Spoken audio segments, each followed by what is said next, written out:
Las noticias del mediodía en Mañanas Blue.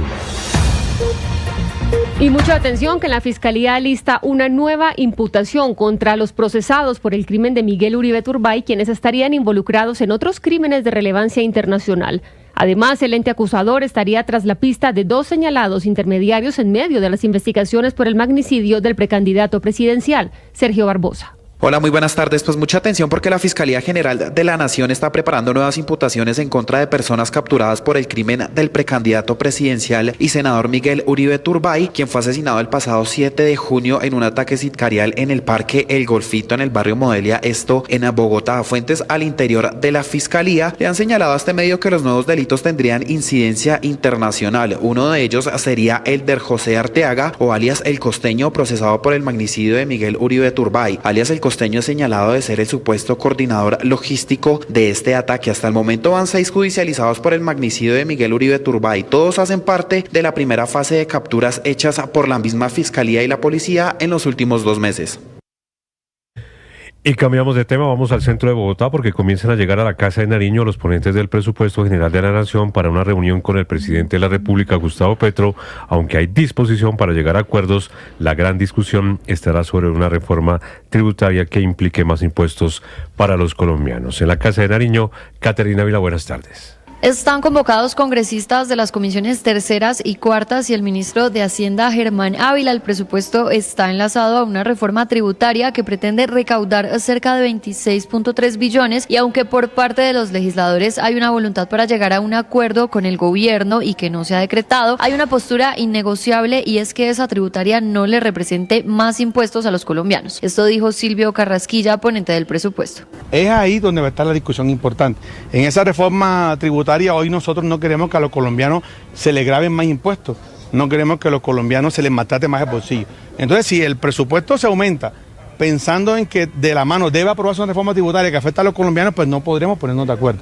Entonces yo creo que hay que tratar de hacer otro tipo de esfuerzos, reducir gastos de funcionamiento, reorganizar las inversiones de manera de que no se afecte en este momento la calidad de vida y la tranquilidad de los colombianos. En caso de que el proyecto no prospere en el Congreso, podría darse una dictadura fiscal, es decir, que el presupuesto del próximo año se implemente mediante un decreto del gobierno, tal como ocurrió en 2024. Cabe mencionar que los coordinadores ponentes de Cambio Radical dijeron que no asistirían a esta reunión convocada por el presidente, pues argumentaron que el presupuesto se encuentra desfinanciado y depende de una tributaria que aún no ha sido radicada. Y entre tanto, el ministro de Hacienda, Germán Ávila, entregó las proyecciones de la reforma a la salud que busca sacar adelante en su último año de gobierno el presidente Gustavo Petro. Hasta 112.6 billones de pesos en 2026 se invertirían en la implementación de la iniciativa si es aprobada. Jessica Gutiérrez.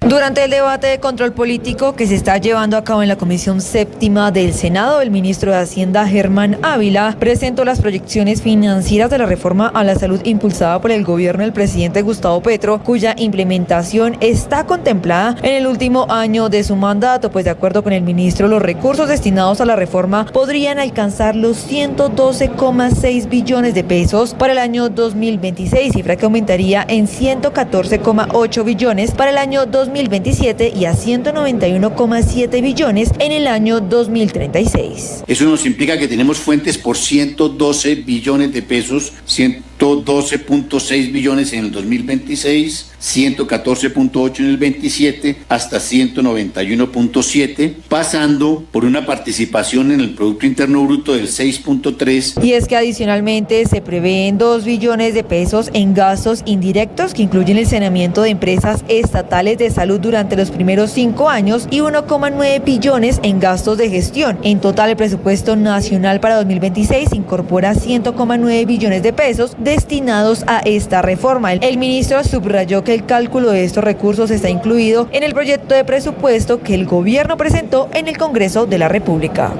Y precisamente seguimos en el Congreso de la República porque inició el proceso de convertir la región administrativa en una región del Caribe territorial. Miguel Cardosa.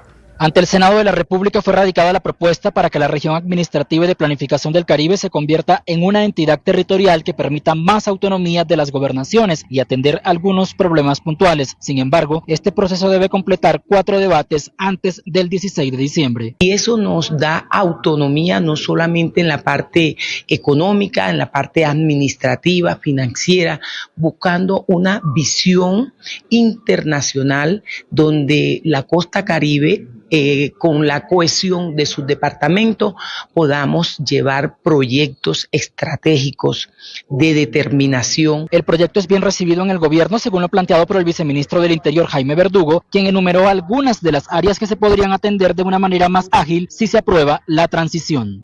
Eso va a permitir que desde la ley y con el referendo que determine la voluntad popular, la región asume competencia en temas que podrían ser la soberanía energética, en temas como la conectividad, como enfrentar la erosión costera, como la internacionalizar la región en cuanto se refiere a exportaciones y sector productivo.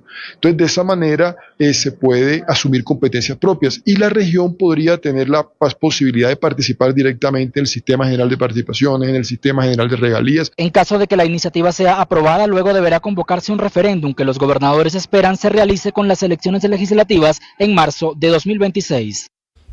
Y la Oficina de la ONU para los Derechos Humanos en Colombia expresó su profunda preocupación por la crítica situación que enfrentan los pueblos indígenas en Berá, Zenú, Tule y las comunidades afrodescendientes en el Chocó. Según el organismo, los grupos armados no estatales ejercen un control creciente sobre la vida cotidiana en la región, lo que se traduce en graves violaciones de derechos humanos. Cristian Correa. Jennifer, sí se dieron estas conclusiones más bien de la visita, después de la visita de Scott Campbell, el alto comisionado de las Naciones Unidas en Colombia, en una reunión además que tuvo con la gobernadora del Chocó, Nubia Carolina Córdoba, y expresaron una serie de preocupaciones entre las que está el grave riesgo de exterminio físico y cultural de estos pueblos indígenas, el control creciente de los grupos armados no estatales, el reclutamiento forzado de menores, el incremento de suicidios juveniles, la ocupación de escuelas por grupos armados, las restricciones de la vida comunitaria, extorsiones, homicidios y violencia de género, daños ambientales y territoriales. Esto dijo el alto comisionado de las Naciones Unidas después de su visita al departamento del Chocó.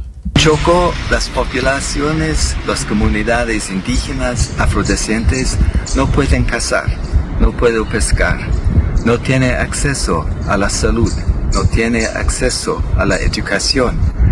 Los jóvenes no tienen oportunidades. Esto es una preocupación mayor.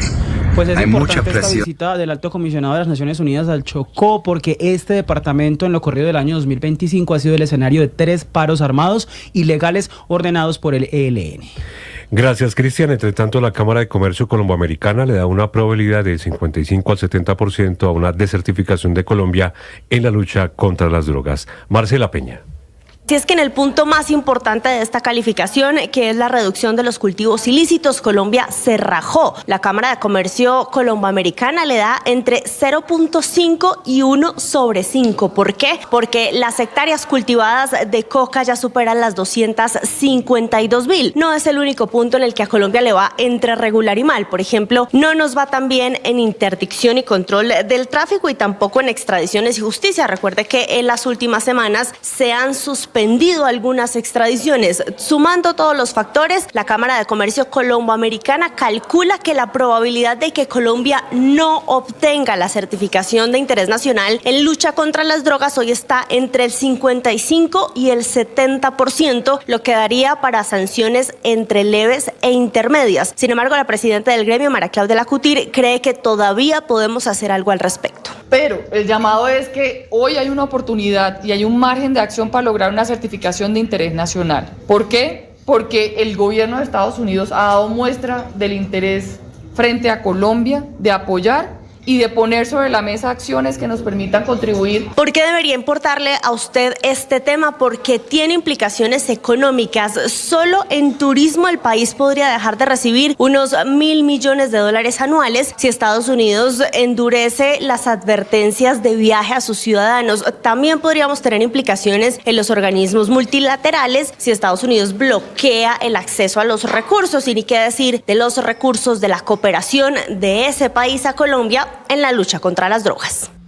Gracias, Marcela. Y más de 100.000 personas quedarían en el aire para presentar las pruebas con las que podrían entrar a trabajar en la Fiscalía tras la orden de suspensión que dio una jueza de Barranquilla. El lío es que esa misma jueza también está buscando que le den un puesto mejor en esa entidad. Vanessa Saldarriaga.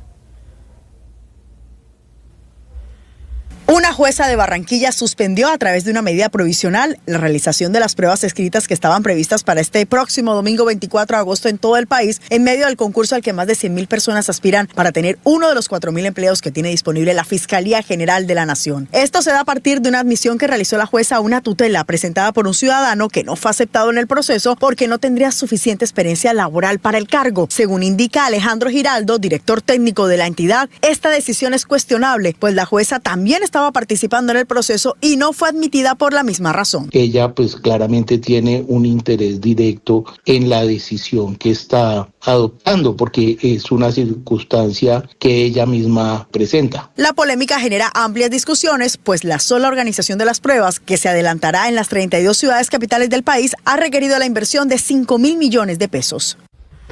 Y vamos ahora a la ciudad de Cúcuta porque allí cumple 104 años una abuela que se encuentra en perfecto estado de salud. Dice que tiene el secreto para la longevidad y además envía un poderoso mensaje para que no desistamos en la tarea de preservar el agua. Richard Quiñones.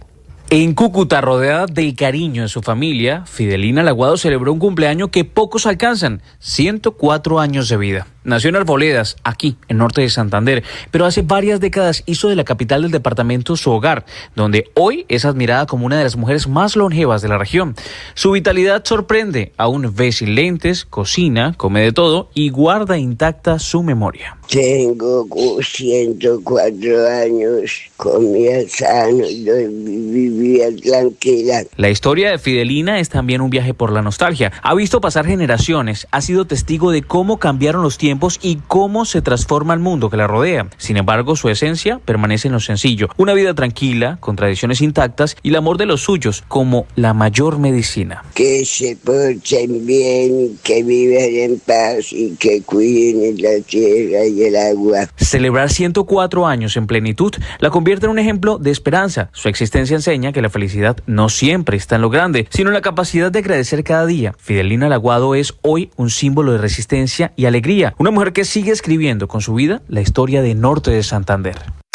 La noticia internacional. El primer ministro israelí Benjamin Netanyahu felicitó al secretario de Estado de los Estados Unidos, Marco Rubio, tras su decisión de sancionar a 4 jueces de la Corte Penal Internacional, algunos de ellos involucrados en las órdenes de arresto contra el mandatario israelí y su entonces ministro de Defensa, Yoav Gallant. Este es un acto decisivo contra la falsa campaña de desprestigio contra el Estado de Israel y las fuerzas de defensa de Israel y a favor de la verdad y la justicia, dijo Netanyahu en un comunicado. El gobierno de Trump ya ha sancionado a 8 funcionarios de la Corte Penal Internacional desde que el presidente firmó en febrero una orden ejecutiva para castigar a la Corte por sus acciones contra Estados Unidos y sus aliados como Israel. Esta Corte, creada por el Estatuto de Roma, se centra en juzgar a personas acusadas de crímenes de guerra, lesa humanidad y genocidio. Sin embargo, países como Estados Unidos, China, Rusia e Israel no son miembros de ese organismo y por lo tanto no reconocen su jurisdicción. Las principales tendencias en redes sociales.